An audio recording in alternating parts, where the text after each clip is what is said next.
creep up, hit a peak. You will immediately think, what picture I saw yesterday, what did my friend do yesterday, and what cinema I have to go tomorrow. All this will hit a peak like a bell-shaped curve. And then these thoughts will slowly vanish. You will be coming into a state of thoughtlessness.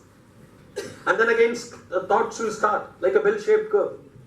The gap between two bell-shaped curves is thoughtlessness, where you will not have thought that you would have experienced for a second. But again, thoughts will come because you are all young. Your mind is fully of thoughts. Your exams, your teachers, your classes, your social activities, your vacations, whatever it is, it will come. But there are moments that there is a gap between two bell-shaped curves. That is the area we call as thoughtlessness. That is what rishis try to achieve. They want to expand from 1 second to 2 seconds to 3 seconds of thoughtlessness to 5 seconds of thoughtlessness. It's a process of bell-shaped curves. When you start meditating, thoughts come slowly, they hit the peak. Some will open their eyes. Then immediately, tomorrow I have to get my visa. Tomorrow I have to deposit some payment to the bank. When those thoughts come, it hits the peak. They open their eyes. And then the thoughts come down. So two bell-shaped curves when you have, or several bell-shaped curves you have, it's a pattern of your thoughts flowing into your mind. But when you have a separation between two curves and you are in a state of thoughtlessness, that will sharpen your mind. That will have a pure mind without any puzzles formed in your neurons. Your neurons, 2 neurons, 3 neurons, 5, 10 billions will get cleaned in your meditation process. It will get cleaned. It's an automatic cleaning process. Just like we take a lot of water to clean ourselves inside. It is an automatic cleaning process of the brain. There is no other mental exercise or cleaning process for the brain other than your meditation. As students, even though you must be 15, 16 or 17 years of age, please start the meditation process right away, right from today. Just go into a calm place, close your eyes and think of your preferred deity, though thoughts do come in. Finally, you will achieve what is known as a thoughtlessness stage, like Ramana Maharishi had, like Paul Brunton had when he came first. That will expand. The two bell-shaped curves, the thoughts coming up, going down, coming up, going down, coming up, hitting peaks, they will expand. There will be a disconnect between two bell-shaped curves. That is a state of thoughtlessness, and that is the point where you are with the universal consciousness. And that what happens? That gives you abnormal mental power. Mental power to do mathematics, to do physics, to do chemistry. It will give you an abnormal sense of self-confidence. I have found out myself. Absolute sense of fearlessness will come. An absolute sense of self-confidence will come for you. And that, with that practice, thoughtlessness practice, I want you to apply itself in mental practice. What is that mental practice? The mental practice is you have to imagine that March 1st is your examination date, mathematics. You are entering the examination hall. You are seeing all the questions as you wanted. You are very happy. You are writing those questions. You are scoring more marks. You got the answers right. You are in the state of bliss. You have done everything well. You have to mentally practice. You have to mentally practice. Even sportsmen, I tell hockey players, you mentally practice as if you are dribbling the ball. You are scoring the goal. Physical practice comes later on. Everything is mind. The mind decides what you do. Even for a cricketer, most of you must be interested in cricket. The mind decides first how you are going to spin the ball with the right leg stump or off stump or leg breaks or off breaks. It is the mind that decides you a fraction of a second earlier, and that gives you the power to throw the ball, to deliver the ball. It is a mind that acts. That's a Libé's experiment. Libé was a very big medical doctor. He conducted experiments. He said something like determination. What happens? Who decides? He found out after brain scanning that the mind, what he did was, he asked the subject, that is the man who is undergoing the experiment, if he thinks, he makes a clock tick on the wall of a room. he says, whatever time you want, you press the button. You press the button whatever time you want. The man saw 5:05, he pressed the button, 5:10 he pressed the button, 5:15. But when the X-rays revealed, the man thought 5:05. 200 milliseconds before that, mind has already decided that he will press 5:05. That is, the technician who is standing by the side of the patient knows by reading his mind what time he is going to press the button at 5:05. The technician who is scanning the brain, an ordinary technician who scans the brain of the patient, knows that this patient is going to press the button at 5:05 before the patient himself has decided to press the button at 5:05. Have you understood the problem, the magnitude of this problem, magnitude of the experiment? That's called Libet's experiment. The technician standing by the side of the patient knows what is he going to do. Of course, there is another 10 seconds delay when the reflex action of the patient taps the button. The patient decides 5:05. 5:05, 10 seconds is tapping of the button is there, and that is revealed. But the technician in the scan room knows 200 milliseconds before that he is going to, because his blood spots on the brain indicates that. That means your mind has the power. Mano Brahme, that's what Veda says.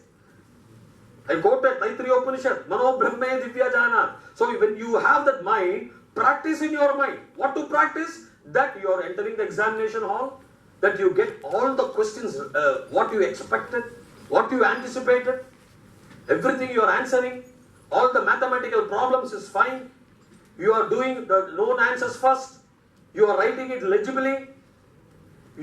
Then all the answers, you are getting it correct. You have finished in time. You are very happy. You have scored the maximum marks. You have to visualize, fantasize this mental picture. You have to play the mental picture. You have to practice the mental picture at least 20 minutes a day. At least during meditation process. Mathematics exam, physics exam tomorrow, chemistry. You have to practice that you are getting all the answers right.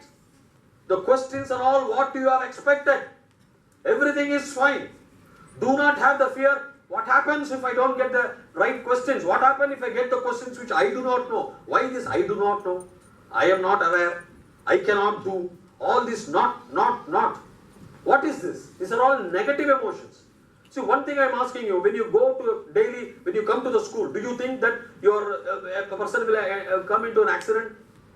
When you go to a bath, when you go to take a bath, do you think that when you press the switch that the geyser will burst? You don't think. You go, you do not have that fear at all. You go into the normal practice of your life, which is governed by the fine current of positive energy, which is governed by the fine thought of a positive thoughts. You don't have all these negative thoughts in your mind. Then why, for example, do you have a fear that I will not score marks? Why you fear that because of low marks, all these others will scold me? First of all, the basic flaw is that I may not get the right questions. I may not be able to solve the problems. I may not be able to write the right answers. Therefore, I will score low marks. And then subsequent problems. If I score low marks, I will not get admission in IIT, or I may not get admission in medical colleges. All this will heap on you. All these things you will imagine. And those are the causes for you to have a fear while writing the exam or while appearing for the exam. Is it not? Absolutely, these things have to be thrown away because they do not come into the vast universe which is nothing but energy, which is nothing but positive energy. Otherwise, the universe cannot function. You are only creating the devil. The devil has not been created by the universal force. The devil has been created by the emotional feeling of man. The negative energy has been created by the emotional feeling of a man. Any energy is a positive energy. There is nothing but positivity. Otherwise the universe cannot function. You and I cannot function if everything is going to be negative. Therefore the fundamental thing is practice. Practice in your mind that you are seeing everything the fine way.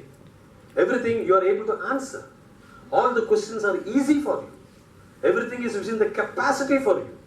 You are in a position to solve any problem with some effort. Because you are also divine. You also have the cosmic power. You are connected to cosmos. You are staying inside this cosmos, therefore you are connected to the cosmos. Where else can you be connected to? You have connections everywhere. Do not be like the elephant, poor thing, which gets it tied itself to a pole and thinks it cannot break the rope. It is your own imagination. If the elephant wants, it can do that. It doesn't do because it is imprisoned by its own negative emotions. So the main problem is our own emotions. We create. So this mental practice, kindly do, which comes after what is known as a meditation. Unless you have a peaceful area for you to close your eyes and think about things, unless you meditate, because meditation is the starting basic process like yoga for a physical exercise. It's a mental exercise. And you are governed by your marks, and marks is your mind. Marks come, your performance comes out of your mind. These are all new technologies which are now being revealed because of communication systems like television or all the speeches. In olden times, it was not there.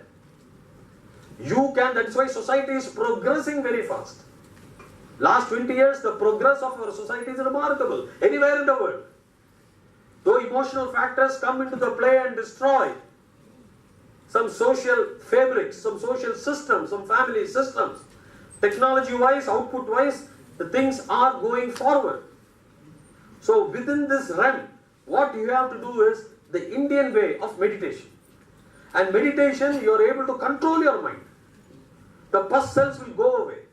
The connectivity between two neurons happen very nicely, very beautiful flow of blood is there. So that your connectivity with the cosmic energy, with the cosmic consciousness gets established slowly. 1 second is a big time. Then some are there for 5 seconds. Rishis are there for 1 hour, 2 hours. They have thoughtlessness stage, aware of the proceedings, but they have no thoughts. If you close your mind and think that an auto is going, that sound, you are having a thought. But if you close your mind and nothing is there in your mind, but you are aware that you are breathing, or you are aware that you are alive, or you are aware of some noises, but don't interpret those noises, that means you are in a stage of thoughtlessness. It is different from deep sleep. Deep sleep, you are not aware of anything. In a deep sleep, you are not aware of anything. But in a meditation, the thoughtlessness stage is you are aware of the surroundings, but you will not be interpreting those surroundings with your thoughts. So that is why I am saying mentally practice. Mentally practice that you are getting everything fine in your exam. When you enter the exam, mentally practice that you are getting all questions absolutely easy for you. See, another point for the students is you should have some concentration power. See, if I take a lens, most of you are also physics. In physics, if I take a lens and put a paper in a hot sun, what does the lens do? The lens doesn't manufacture any heat. The lens just concentrates the scattered energy of the sun, filters nicely, lasers it, and hits on the paper, and the paper burns. You take out the lens, the paper will not burn under the sun. Maybe the white paper may be brown, but doesn't burn. What does the lens do? The lens concentrates the available energy there and the matter there. That's all. It doesn't by itself, like a matchbox, produce fire. That means if you are concentrating on anything, then your success is achieved. Without concentration, here and there looking after this cricket, most of these youngsters, which I in my lectures say, kindly do not see this cricket. It wastes your time. Whole day people glued to TV watching cricket. What good does it do to you? Absolutely, it will spoil your health. It will spoil your mental faculty. It will blunt your brain. It will add up to your cholesterol in your blood levels. You will fall sick. Cricketers themselves, they are not patriots per se. They get their own fancy money through endorsements, through their appreciations. What patriotic work they are doing? Are they going and fighting the Kashmir terrorists? Or they are fighting the Indo-China war for the nation? They are playing for their jolliness and satisfaction. What does the nation has to do with that? If you want to watch, you watch for half an hour. But if you lose, you will lose your concentration. If you watch all these sports 5 days and 1 day and watching all these channel TVs of social dramas. See, you are all what is known as diamonds. The nation expects the best out of you. And you are all capable of producing anything, even up to Einstein level. Even Einstein himself says, I am just an ordinary man. When you have all these blessings in you, when you are all brilliant minds, studying in a very good school, kindly do not waste your time in watching cricket and watching other social movies. There are other smaller versions of good scientific channels like Discovery or some other channels are there. Under the guidance of your parents, you can watch. Don't waste your time. And such time you can learn languages, you can solve your mathematical problems, which is there in your question papers. Kindly ever do not do that. The next point which I would like to advise the school authorities is, the fear is caused in an examination hall also, right? So what I would suggest is, whenever the schools, within those schools, classes, they have exams, a 10th standard can go and act as a supervisor in the 12th standard exam. The 12th standard exam is tomorrow, day after, and the 10th standard is free. School can use the power of these students. I do not know whether your school does that, but I have advised many schools. Your power can be transferred instead of wasting so much time, at least 2-3 hours a day. If you send those students to 12th standard revision tests or so, 10th standard students going to 12th standard and be in the hall as supervisors, collecting and distributing question papers, collecting them back and just supervising, that will help the 10th standard student to overcome the fear of an examination hall. To overcome the fear of an examination hall, I would suggest to school authorities to intermingle. Such practices are very good for the students. They also do not waste their time, but they can be taught a process like intermingling supervision. 12th standard come for 10th or 11th, or 11th is free now. If 11th is free, 11th standard can supervise the 10th and the 12th standard exams. If such supervision is done by the school authorities, I would be very glad that the fear of going and sitting inside the examination hall and meeting the supervisors who are supposed to be gods, getting afraid of them, all these things will slowly dissipate. That will give a greater confidence of an examination hall being inside.